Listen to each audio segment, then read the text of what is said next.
মাছ daily হাণ্টলৈ স্বাগতম জনাইছোঁ। আজি পানীলাওৰ খাৰ বনাম।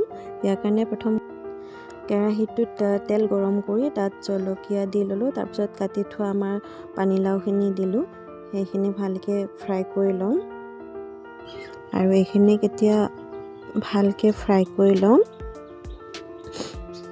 একদম ভালকৈ ফ্ৰাই কৰি ল'লে হ'ল, যাতে কোমোৰাৰ থকা পানীখিনি ওলাই যায়। সেইখিনি সময়লৈকে আমি ফ্ৰাই কৰিব লাগিব। ইচ্ছা কৰিলে আপোনালোকে ইয়াতে গোটা জিৰাটো দিব পাৰে, গোটা জিৰা নহ'লে পাঁচফোৰণ সেইটো দিব পাৰে যদি গোন্ধটো আপোনালোকে ভাল পায়। তাত বাহিৰে বেলেগ দিব নালাগে। আমি নহৰুও ব্যৱহাৰ নকৰোঁ, ইয়াতে আদা ব্যৱহাৰ কৰিম, অকণমান পিছত দিম। খাৰত অনলি জলকীয়া আৰু আদাই দিব লাগে। সেই দুটাই মেইন ইনগ্ৰেডিয়েণ্ট হয় খাৰৰ কাৰণে। আৰু খাৰ বনাওঁতে কেতিয়াও হালধি ব্যৱহাৰ কৰিব নালাগে। আপোনালোকে হালধি দিলে কেনেকুৱা হ'ব, ৰংটো ৰঙচুৱা টাইপ হৈ থাকিব। এতিয়া মই সোৱাদ অনুযায়ী নিমখ ব্যৱহাৰ কৰিছোঁ। তো আপোনালোকে যিমানখিনি যেনেকুৱা সোৱাদৰ ভাল পায় সেই হিচাপে নিমখ দিব। তাৰপিছত মই এইখিনি নিমখটো দি দিলে সোনকালে সিজে বাৰু, সেইকাৰণে নিমখটো আগতেই দিব লাগে, একদম লাষ্টলৈ এৰিব নালাগে।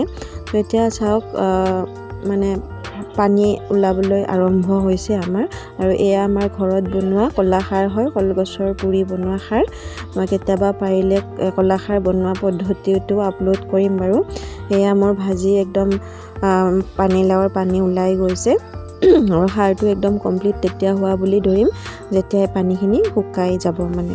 আৰু এতিয়া মই ইয়াতে আদাৰ পেষ্ট অকণমান যোগ কৰিলোঁ, যিটো আগতে কৈছিলোঁ এড কৰিম বুলি। আৰু এটা কথা মনত ৰাখিব, মানে খাৰ বনাওঁতে তেল কমকৈ দিব, একদম কমকৈ দিব, 1-2 চামুচ দিলে হয়, তেল বেছি নালাগে খাৰত। জলকীয়া যদি জলকীয়া খাই ভাল পায় তেতিয়াহ'লে জলকীয়া বেছিকৈ দিব, তেতিয়া খাৰৰ সোৱাদটো ভাল আহে।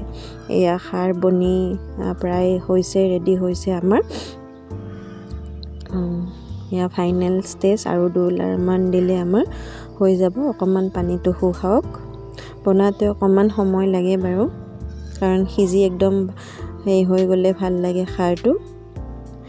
এয়া ৰেডি হৈছে আমাৰ খাৰ। মই এতিয়া এইখিনি বেলেগ এটা পাত্ৰত ট্ৰান্সফাৰ কৰি ল'ম। কেৰাহীটো ক'লা আছিলে কাৰণে ইমান এটা ভাল নাই দেখা। এই হোৱাইট বাতিটোত লোৱাৰ পিছত ধুনীয়া, দেখিবলৈ ধুনীয়া হৈছে, সোৱাদটোতো অবভিয়াছলি হৈছে মানে। এয়া চাওক, এয়া ফাইনেল লুক আমাৰ খাৰৰ। আপোনালোকেও বনাব, কেনে পালে জনাব। থেংক ইউ ফৰ ৱাচিং মাই ভিডিঅ'।